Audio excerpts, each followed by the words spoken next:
Based on the vegetation, there are 9 biomes in South Africa. And we are in the grassland biome. And you'll see there the 4, there's 1, 2, 3, 4 sub-biomes where we are. It's divided into further subunits, and we have the Drakensberg, northern Drakensberg grassland, and the Basotho montane shrubland. Now, in this area and also in Lesotho, there are over 2,000 species of plants, of which at least 600 have been recorded as being used by the Basotho. Now, around Clarens, we probably have about 900 and 50 grasses. Now, I'm not going to show you all these 900, I can assure you.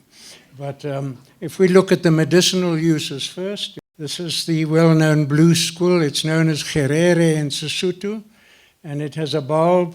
It flowers at the time when the old Tlonkaletsoho, the red-chested cuckoo, comes, the pitmefro, he's just arrived, flowers at the same time. Its bulb is used mainly for, it's slightly toxic, but the Basotho do use it for a colic. This is the well-known cancer bush. Lots of work has been done by scientists. It has no effect on cancer at all, although the Basotho do believe that it cures internal cancers. Its name in Sesotho is Musapilo, and pilo is a heart, so it is also used for heart. And you can see little inflated pods. A little member of the geranium family known as Huara Inyenyani, and they used the roots of this plant for bronchial things, although as early as 1907 it was used for TB, but it doesn't do any good for TB. But it is a wonderful thing for respiratory problems, and the roots are dried in this country and exported to Germany, and it is one of the most popular treatments for respiratory problems. You can buy it in Germany. It's called Mkolabo. And you sometimes can get it in this country as well. The flowers of this Huara Inyenyani, another member of the geranium family, it's known as the dysentery plant, Makorotwane in Sesotho, and obviously because it's called dysentery plant, it's used for dysentery, but they also use the roots again, and they make a lotion to wash their eyes with it. And this is one of the most well-known medicinal plants used by the Basotho, known as Lingana, Wilde Als, Artemisia afra, used for many things. I particularly also use this. If I have a blocked nose, I put a little leaf up each nostril. Within 10 minutes, your head is clear. And this is an interesting plant, Pentanacea. It's known as Hetima mullo, which means to kill the fire. And it's used for fevers. And also for indigestion. The parent of probably the garden scabious, Scabious columbaria, they use its roots. It's known as selomi, and the next slide shows you the roots themselves. And selomi is apparently absolutely used for dysmenorrhea. That one's a little family of the daisy family, Dicoma. It's also known as, in Afrikaans, as ambebossie, so obviously used for piles as well. But when mixed with the previous one, with Salome, apparently it is just the thing for women's ailments as well. This is an interesting plant called Hermania. I had a doctoral student who did his PhD on this, and they use the leaves for flatulence. But he discovered that the mycocidal problems, the antifungal problems using the leaves was better than the chemical fluoconazole, which you can buy at the chemist for as an antifungus. And he also found the roots were a very good bactericide, which had a good effect on Staphylococcus and Streptococcus. This is the well-known traveller's joy of Climop, Clematis brachiata, which is common around here. It's an interesting thing because they call its name is Liferlo, Morara wa Liferlo, the grape which churns butter. They use the sticks, I don't know why, to churn butter, but they do use the leaves as a vermifuge to control worms as well. Next slide shows you the little fruits of the traveller's joy. This is the well-known old Leonotus. It's known as Jwala Badinongyana, which in other words is the wine or beer of the birds. And the next slide, please, shows you the Buddleia, which is also used for constipation. They use the leaves of this plant for constipation. But those of you who know Buddleia and who pruned it or worked with it will find that you sneeze. And if you look at the next slide, you'll see why. Those are the little hairs on the leaves of Buddleia. They're almost like a cross of Lorraine. So next slide shows you an interesting little succulent that grows in the mountains around here. It's a euphorbia, and known as chlorko. And it has the white latex like all euphorbias have. And they use this apparently for leprosy in the old days, for cracked skin, cracked heels. They also make a bird lime out of it to catch things. But don't get that in your eye, that latex. It burns like hell. So if you look at the next slide, you see the flowers of this little thing. Each one of those is a little stem, and it's known in Afrikaans as vingerpol. This is the little mountainside, and you can see the little green bushes here are a besembos or tsilabele in Sesotho. Now called Caesia erosia. Now the besembos does make a good broom, that's why it's called besembos, but the Basotho dry the leaves and they make a snuff out of it. It's also used for colic as well. You get male and female plants separate. This is a female plant of it. But another interesting thing about besembos is that the leaves are sticky, and if you were caught in a rainstorm, you could cut branches of these things and stick them together, and they can form a sort of a little canopy to protect you. Well-known cabbage tree is known as mocheche. They use it for kidney ailments, but what people don't realize also know is that the roots of this cabbage tree are very, very full of water. So if you're ever out and you're dying of drought or drying, you can actually suck the roots of the cabbage tree. It's also used for kidney ailments. The well-known arum lily, mohaladitwe, they take the rhizome of this underground and bathe wounds with it.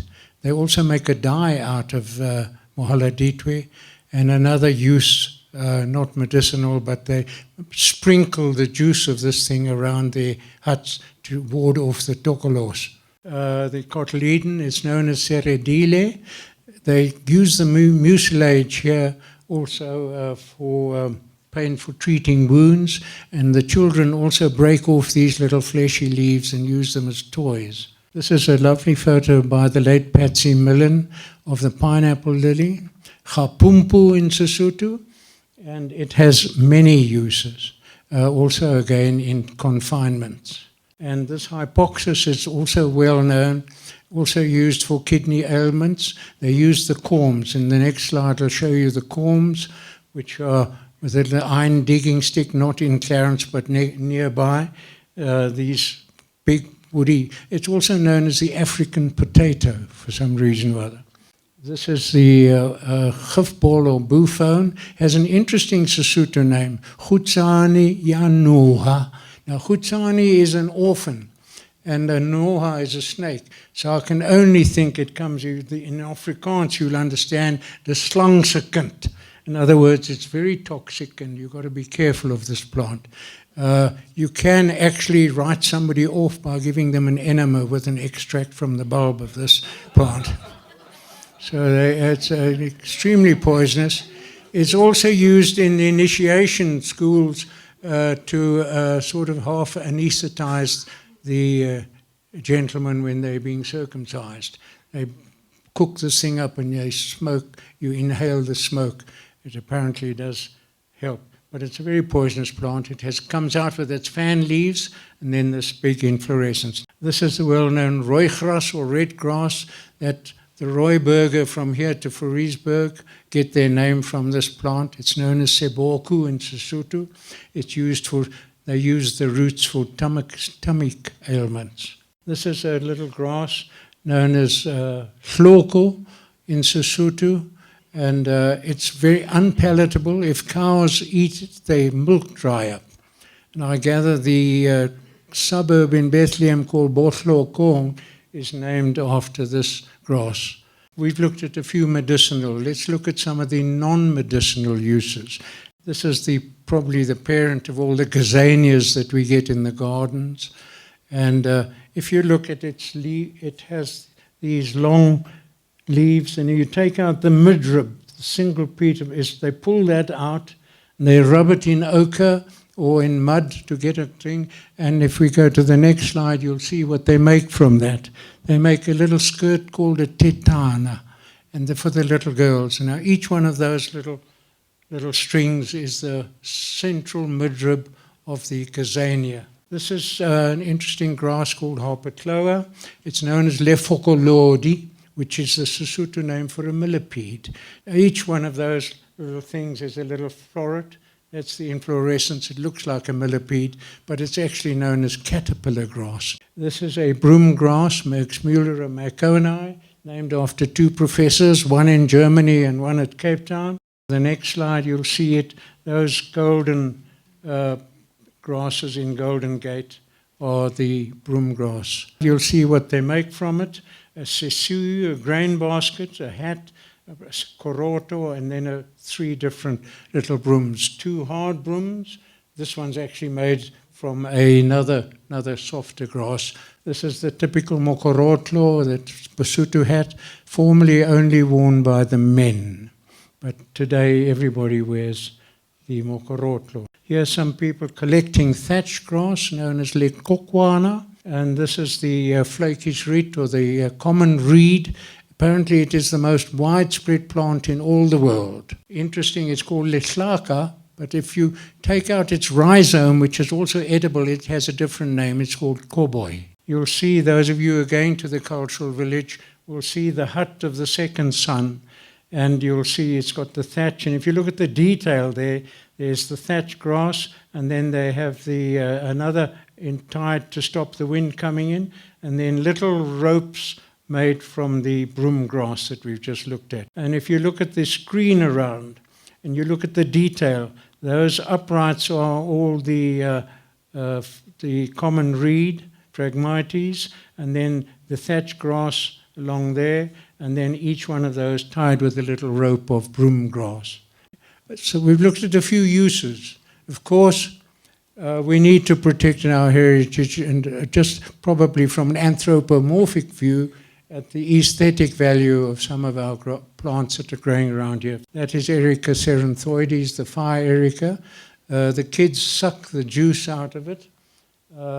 It's for some reason or other, it's known as momonyani, and this is a little population of them that's growing just outside, up at the top of the main street of Erica. This little one called chisaditedu, which means to burn the beard. So I can only think, because it looks like a candle, it's another Erica alopecuroides, which we get up here. This is a little Wallenbergia in the Campanula family. We have 4 species here, and the very pretty little thing doesn't last long, but it is in flower at the moment. The typical everlasting Helichrysum adenocarpum, which grows around here. And the next one is another Helichrysum retortum, a little cushion plant growing above the rocks. And another one is more common, Helichrysum cymosum, which occurs around here. This is a very rare, highly succulent little facie called Rabea leslii. There are only a very few here, and not well known, but well worth preserving. And the next one, this little plant, probably only about 10 centimeters high, is also very, very rare. I've never found it, but this is a slide that somebody sent me called Craterocapsa. This is an interesting little climber that grows in the little bush around here. It used to be known as Latonia. Today, the taxonomists have put it together with the Rhodesian flame lily, Gloriosa superba. And this is Gloriosa modesta now. A pretty little thing. There are not many around. And the next one, of course, we have a few red hot pokers growing around here. with a lovely symbiosis between the birds, the sunbirds, and the red-hot pokers, Nymphofia. And then this lovely little Diza cooperi, which is a little terrestrial orchid that grows here. After a burn, you get these Watsonia lepidas, and this was a slide given to me by Annika Kritzinger. Very pretty and worth looking after. This is an interesting little liliaceous plant called Galtonia. Why I'm showing it is because in the next slide you will see there's a dragonfly. So we don't know what the relationship between all these plants and the insects are, but there's obviously a symbiosis somewhere, and we need to look after these things. And then this is the typical varboom or Proteocaphra that occurs, and the next slide shows you the silverleaf Protea rupilii. And I show these two because although they're not here in Clarens at the moment, as soon as you go to Golden Gate, you find them. And I'm sure they must have been here once, and I imagine because they're used by the Basotho as firewood, the silver one is actually reserved for the chief.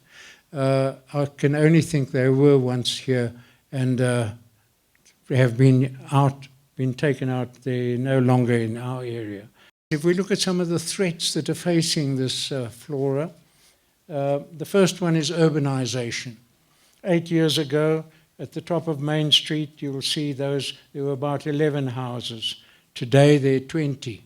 And that particular area next to them is where these beautiful little terrestrial orchids grow. Urbanization is a threat to our local flora. The second one is overgrazing.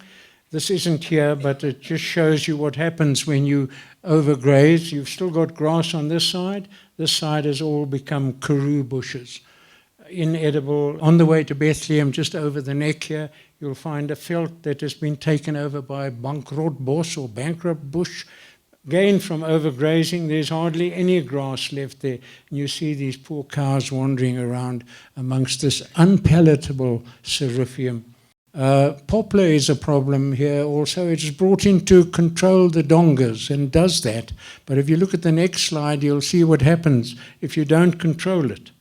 This is also not here at Clarens, but next door. Takes over, and eventually the next slide you'll see you landed up with these big trees with a little figure at the bottom.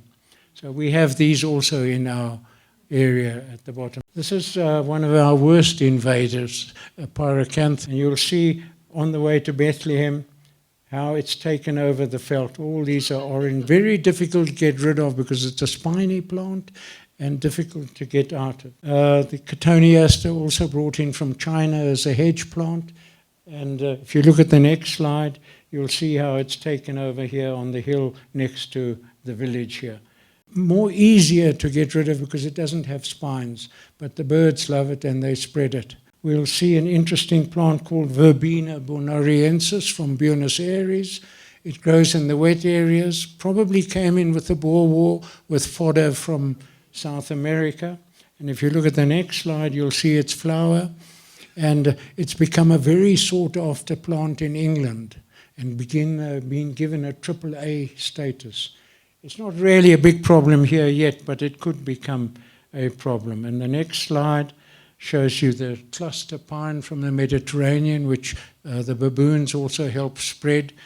Probably our worst problem in Clarens, the black locust or Robinia pseudacacia. As you come over down the neck, you'll see they're in flower now. If you look at the next slide, you'll see that's all Robinia there. And there's some poplars down there. And you can see down here where the Clarens Village Conservancy has started to try and spray them. But Grant Martin, who is a fundi on these things, tells once you tackle these things, they get angry and grow even worse. So it is a real problem, the Robinia pseudacacia. I'd just like to acknowledge the University of the Free State. They don't pay me, but they allow me to use their library as a research fellow, so I'm grateful for that. I'm also grateful, I must mention, many of these slides were given to me by somebody called Wim Weibinger, who used to live here, and he's now in Klerksdorp and teaches violin there. So I'm grateful to him. If you want to know more, these are two of the books that I've written about this.